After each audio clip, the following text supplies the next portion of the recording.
Dear students, welcome to our YouTube channel biology by Deepak Nain. और आज हम जो इम्पोर्टेंट टॉपिक डिस्कस करने जा रहे हैं वो रहेगा आपका कोरोजन। कोरोजन क्या है, फर्स्ट चैप्टर में भी हम पढ़ते हैं। कोरोजन एक प्रकार का हम बोल सकते हैं डिग्रेडेशन होता है, gradual degradation of metals in presence of air and moisture. जब एयर और मॉइस्चर की प्रेजेंस में हम किसी भी मेटल को छोड़ देते हैं, जैसे इसमें आपसे याद रखने एग्जांपल, सिल्वर जो होता है ना, सिल्वर के आर्टिकल्स ब्लैक कलर के पड़ जाते हैं जब उनको एयर में ऐसे ही छोड़ा जाता है। किसकी वजह से पड़ते हैं ये जरूर याद रख लेना, सिल्वर सल्फाइड की वजह से ब्लैक होते हैं। कोरोजन, किसका कोरोजन किस कलर का होता है और उसमें कौन सा केमिकल होता है, 1 मार्क क्वेश्चन है ये तीनों।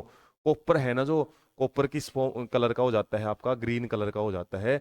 और ग्रीन कलर का किसकी वजह से, कॉपर कार्बोनेट की वजह से कॉपर कार्बोनेट बन जाता है। इसके अलावा जो वैसे स्टैचू ऑफ लिबर्टी है, उसका भी जो स्टैचू का कलर है, पहले वो कॉपर था लेकिन अब वाइटिश दिखाई देता है, क्योंकि वो कॉपर है ना, वो क्या हो गया कोरोडो के, और इतना ज्यादा ग्रीनिश कलर आ गया है कि वो वाइटिश दिखाई देता है। तो आयरन है, आयरन का तो हम पढ़ते ही हैं, रस्ट बनता है आयरन की, कोरोजन को रस्ट बोला जाता है। और ये किसकी वजह से, Fe2O3 XH2 का फॉर्मूला ये रहता है, फेरिक ऑक्साइड, या फिर हम बोल सकते हैं सिंपल जो Fe2O3 XH2O रस्ट का फॉर्मूला आपसे कभी पूछे तो। उसके बाद कोरोजन से हम कैसे बचाव कर सकते हैं, आयरन के आर्टिकल्स के लिए तो हम सिंपल 1-2 नंबर में पूछ लेते हैं, पेंटिंग रंग करके, ऑयलिंग, ग्रीजिंग वगैरह, गैल्वेनाइजिंग, गैल्वेनाइजेशन प्रोसेस क्या होती है जिसमें हम जिंक जिंक की लेयर है वो चढ़ाते हैं किसके ऊपर, स्टील या फिर आयरन के ऊपर, by coating them with thin layer of zinc. और जिंक क्या है, ज्यादा रिएक्टिव है इनसे, तो जिंक का कोरोजन हो जाता है।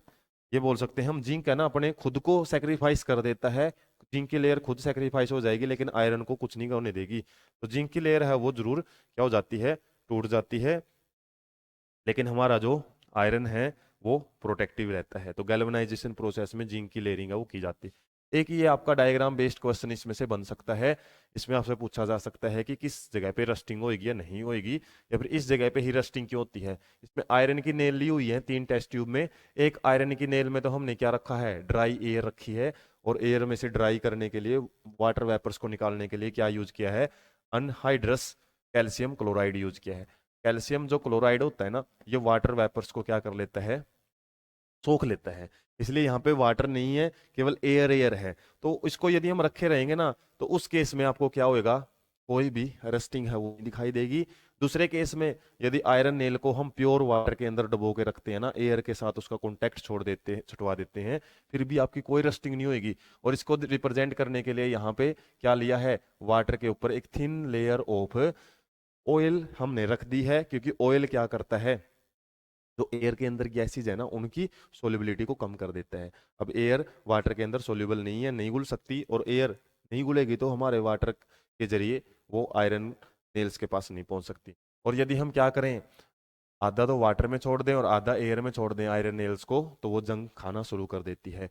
तो इसमें जो टेस्ट ट्यूब ए में रस्टिंग होने का कारण क्या है, क्योंकि इसमें आयरन के साथ हमने एयर को भी छोड़ दिया और वाटर को भी छोड़ दिया, O2 को भी छोड़ दिया। और तो ये याद रखना आपने, रस्टिंग के लिए दोनों ही फैक्टर इंपॉर्टेंट होते हैं।